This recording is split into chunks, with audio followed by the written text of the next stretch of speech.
Ya teman-teman, kembali lagi bersama dengan kami Akademi Ali Akam. Kita melanjutkan kelas kita pengantar Marxisme dan film. Setelah sebelumnya kita sedikit membahas tentang pengantar Marxisme dan film. Nah, kali ini kita akan lebih mendalami tentang tokoh-tokoh atau pemikir Marxis ya. Dan apa pendapat pandangan mereka berkenaan dengan film. Ya, teman-teman, kita akan membahas pada hari ini mulai dari Adorno, Benjamin, dan Bertolt Brecht. Ya, ketiga tokoh ini penting dalam tradisi Marxis untuk memahami atau dalam analisis-analisisnya tentang film.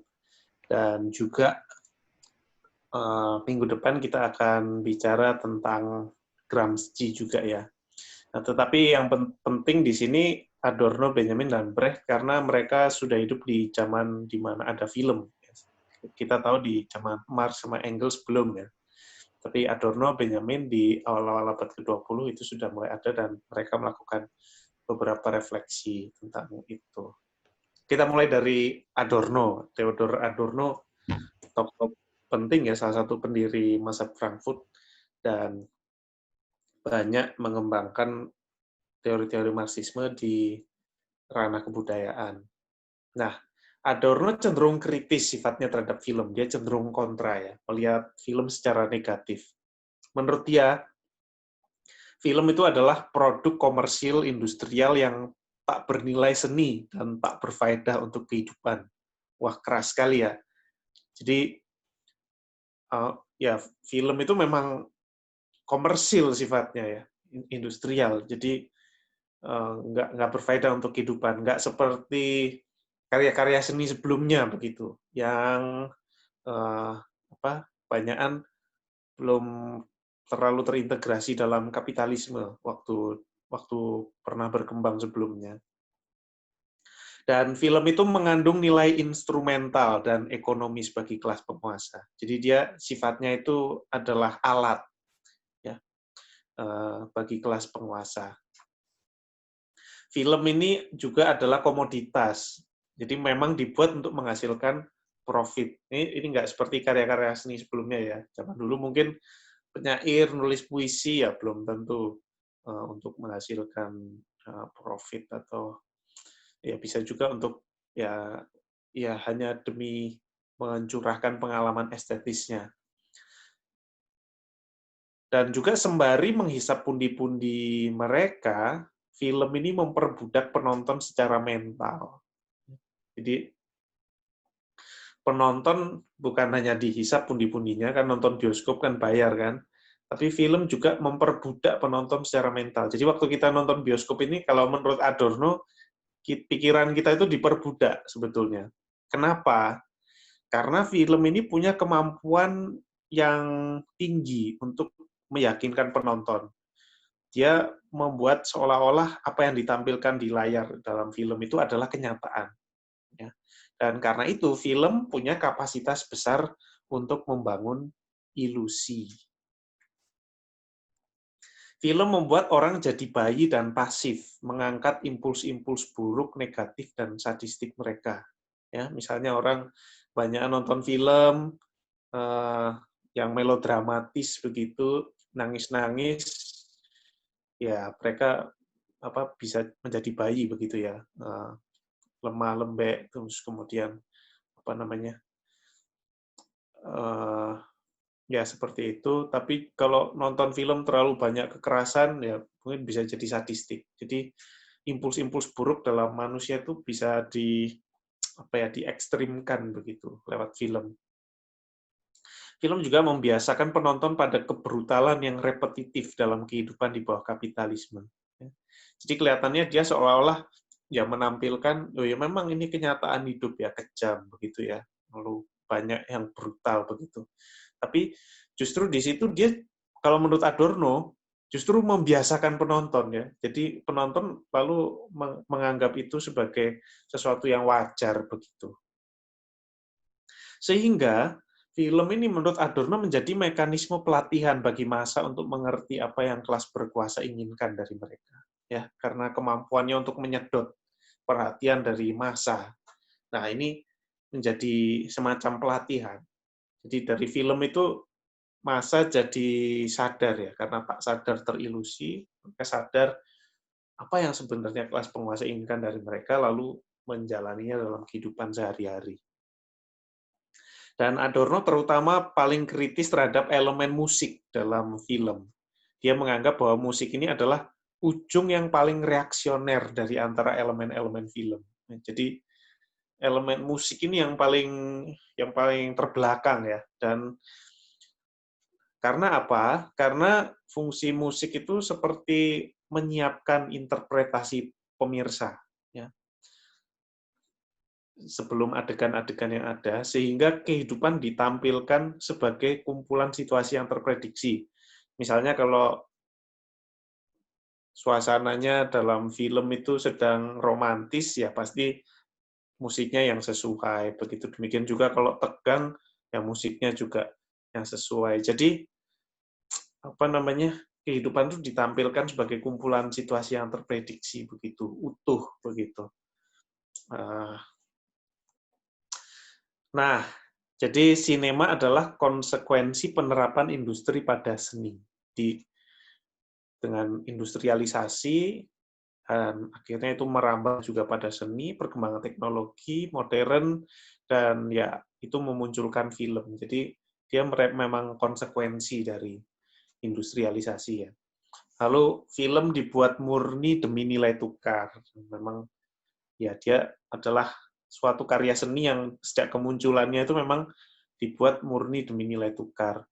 Film bukan hanya juga komoditas, tapi ia sepenuhnya komoditas ya. Jadi sepenuhnya komoditas, nggak seperti karya seni lainnya.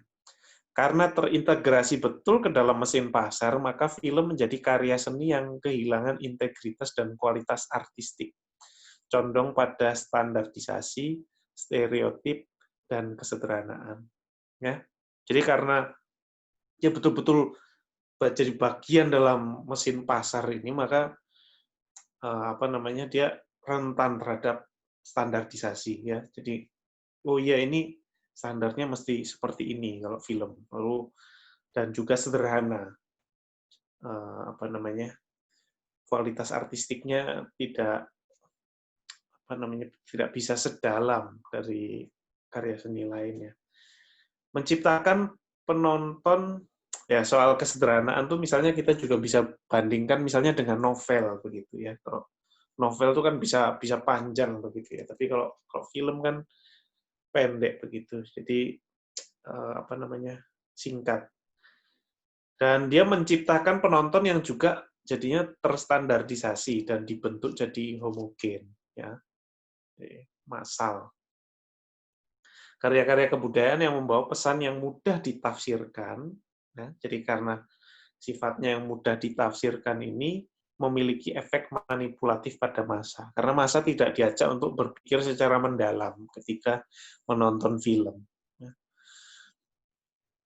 Nah, sikap negatif Adorno terhadap film ini tentu saja punya latar belakang historis ya. Jadi itu pengalamannya, dia kan mengalami pengalaman di Jerman ya, di zaman Nazi ya. Dia menyaksikan sendiri bagaimana Nazi itu melakukan propaganda kepada massa begitu. Nah, jadi ketika melihat film itu dia seperti mengasosiasikan itu dengan model-model propaganda Nazi. Dan juga Soviet dengan kesenian realisme sosialisnya ya, yaitu juga dia kritisi. Jadi seni sebagai propaganda. Tapi dia juga kemudian waktu Perang Dunia Kedua di bawah Nazi dia pindah ke Amerika ya, dan di situ dia juga menyaksikan budaya komersil di California ya, dengan Hollywood dan apa.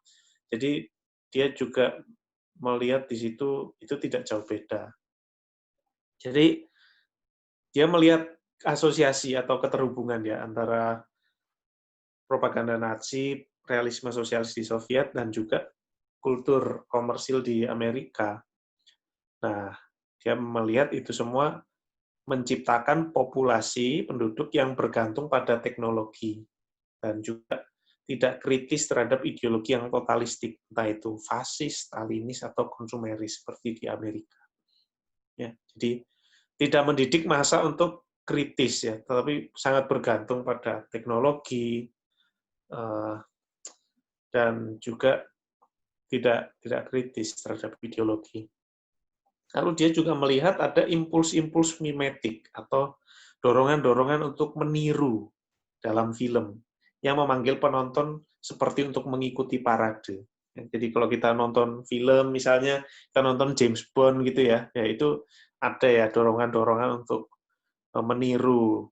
Makanya lalu muncul iklan-iklan yang menggunakan artis-artis juga begitu kan, karena itu memanfaatkan impuls-impuls mimetik ini. Kita ingin berbaju keren seperti James Bond, pakai jas, kemudian pakai jam Omega begitu. Lalu estetika positif ya, melalui teknologi mimetik ini mitos tentang kehidupan yang positif dibentuk. Ya. Jadi film tuh membentuk ya image positif tentang kehidupan. Oh ini loh kehidupan yang positif ini seperti ini. Nah, seperti James Bond misalnya yang keren, atletis, disukai banyak perempuan begitu. Dunia ditampilkan secara naturalistik, mengafirmasi kenyataan yang ada. Jadi hanya menggambarkan kenyataan dan mengafirmasinya. Dan bahkan kalaupun suatu film punya corak realisme atau sifatnya realistik, menurut Adorno dia cuma menawarkan katarsis ya, tidak terhubung di dunia luar, tapi terkurung dalam dunianya sendiri. Jadi ketika melihat resolusi atas masalah yang ada, penonton itu ya puas dengan resolusi dalam film itu sendiri, tapi tidak terdorong untuk menghubungkannya dengan dunia luar. Ya, ini sih menurut Adorno ya. Nah, tetapi juga kalau estetika negatif, ya, di sisi lain, estetika negatif menurut Adorno, yaitu seni membentuk ruang bagi hubungan dengan dunia yang tidak diarahkan oleh tuntutan untuk mengimitasi tampakan kenyataan. Nah, ini kalau yang dia idealkan ya. Jadi, kalau film tuh estetika positif, tapi kalau Adorno sendiri itu pro estetika negatif, yaitu ya ini, ketika seni itu membentuk ruang hubungan dengan dunia, tapi yang tidak diarahkan oleh tuntutan untuk mengimitasi tampakan kenyataan. Jadi seperti ada ruang yang berbeda begitu dengan kenyataan, tidak imitatif. Misalnya, ya bagi dia seperti novel Kafka dan drama absurd Samuel Beckett, lewat penolakannya atas kenyataan empiris, itu justru jujur dengan keberadaan kita, menurut dia. Jadi, kompleksitas yang ditampilkan karya-karya seperti ini, Kafka dan Beckett, ini menurut dia menantang semangat instan populer yang dipromosikan Hollywood dan musik pop. Jadi, dia mendorong karya-karya seni yang kompleks gitu, yang mengajak pemirsa, audiens untuk berefleksi lebih kritis, lebih mendalam. Jadi bukan hanya mengimitasi atau puas dengan tampakan-tampakan tentang kenyataan yang hanya berhenti di permukaan. Nah, di sisi lain, Adorno juga ada sedikit sikap yang pro terhadap film, yaitu ketika film tidak cuma bersifat konformis dan represif, tetapi juga menggambarkan transformasi masyarakat. Ya, misalnya dia senang ya dengan ekspresi-ekspresi seksual dalam film yang menurut dia itu merefleksikan transformasi dalam masyarakat dalam hal pembebasan seksualitas. Nah, jadi ya ketika film ini bisa merefleksikan pergerakan atau perkembangan sejarah masyarakat, nah itu baik ya menurut dia. Dan Adorno menganggap bahwa film yang realis, yang baik, itu adalah yang meminimalisir aspek subjektif. Jadi sebisa mungkin aspek dari editor, atau sutradara, atau teknologi kamera itu bisa diminimalisir. Nah, itu menurut dia itu realis. Karena lewat editan, lewat apa namanya, pembatasan dari teknologi, itu intervensi aspek-aspek itu, menurut Adorno itu disitulah ideologi bekerja. Begitu. Nah, jadi ini pandangan Adorno ya tentang film. Tapi kedua tokoh kita yang lain punya pandangan yang berbeda. Meskipun sama-sama berlatar belakang Marxis, tapi pandangannya berbeda. Nah, sekarang kita tiba pada yang kedua, yaitu Walter Benjamin. Walter Benjamin memang kritikus kebudayaan Marxis yang terkenal juga ya, selain Adorno dan juga bagian dari mazhab Frankfurt, meskipun pandangannya berbeda dengan Adorno. Nah, ini kita lihat orangnya ya, fotonya ya. Kalau Adorno tadi sampai botak ya, kalau Benjamin ini kita lihat fotonya sampai pegang kepala ya, pusing ya, mikir terus. Nah ya, yang baca Benjamin juga biasanya pusing. Tapi di sini dijelaskan oleh penulis Esther Leslie, menurut Walter Benjamin, tendensi politik tidak terhindarkan dalam karya seni karena diproduksi dari kemungkinan-kemungkinan kesadaran dalam konfigurasi sejarah. Jadi di sini dia merespons kritik ya di Jerman yang berkembang, kritik dari kalangan liberal terhadap pengembangan film di Soviet ya lewat sutradaranya yang terkenal Sergei Eisenstein. Nah, Walter Benjamin mengkritik kalau film itu tidak boleh mengandung unsur politik karena menurut dia mau tidak mau itu akan ada. Kenapa? Karena sama seperti karya seni lainnya, dia diproduksi dari antara segala kemungkinan kesadaran dalam konfigurasi sejarah. Nah, artinya apa? Karya seni itu merefleksikan keadaan sosial pengetahuan, ekspektasi-ekspektasi tentang kehidupan manusia, perilaku, moralitas, serta posisi terhadap semuanya itu, entah yang memperkuat atau menantang konvensi sosial atau kesepakatan sosial yang ada pada masa itu. Nah, jadi film tuh akan mencerminkan itu. Film membuka mata penonton untuk melihat dunia yang sehari-harinya tampak biasa menjadi penuh makna dan gairah. Jadi film membuka mata penonton. Nah, di sini dia melihat lebih positif ya daripada Adorno. Jadi menurut Benjamin, kalau kita biasa sehari-hari melihat lokasi yang disyuting dalam film ya, itu seperti biasa begitu ya. Tapi ketika kita melihat itu ditampilkan dalam film, itu kok jadi kelihatan menarik begitu atau luar biasa. Nah, itu karena film bisa menghubungkan elemen-elemen romantis, lalu ada musik, kombinasi dengan musik, dengan cerita.